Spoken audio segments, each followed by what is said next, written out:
It took just a second or two to erase the life Levi Graham was supposed to live. 15 years ago, his teenage father lost control, shaking the 5-month-old infant in a catastrophic act of parental frustration. He snapped because Levi was crying and he didn't know how to cope with it. The damage done was devastating.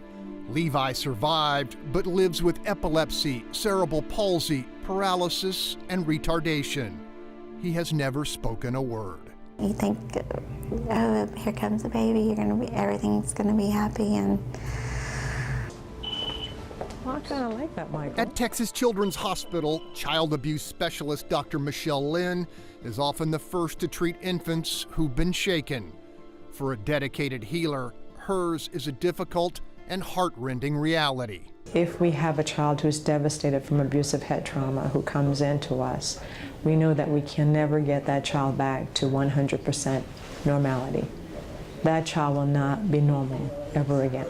This is sort of looking down from the top. TCH surgeon Dr. David Wesson says an infant's developing brain has the consistency of gelatin and is more fragile. Just a few forceful shaking motions back and forth in a period of just a few seconds can cause tremendous damage to the brain. Last year, we dealt with 44 cases of abusive head trauma. That's pretty powerful. If I could have saved one of those kids, just one, it would have made all the difference. How many of your babies cried to the point where you felt frustrated? Okay. Edge and bring it all the way around the baby carefully and tuck it around the baby. Making that difference is why Texas Children's Hospital has launched an all-out educational campaign. Take a moment for yourself. An effort to give parents and caretakers the knowledge and training essential to saving the innocent from a terrible moment that can't be taken back. We have a crying plan that we're going to introduce you to that you can actually ahead of time write down all the people that you can call and you've talked to ahead of time and say, hey, if I'm feeling frustrated, would it be okay if I call you?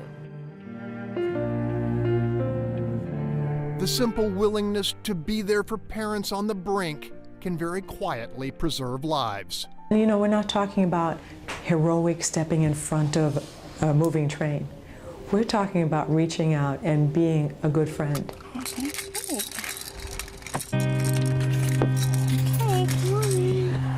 Oh. Imagine the opportunity to change this outcome. Being robbed of his life, that's what angers me. It hurts, but I'm still angry about it to know that it was taken from him because he was born healthy. Levi's father served just 3 months in jail, while his son will endure a life sentence. In Lake Jackson, Greg Groogan, Fox 26 News.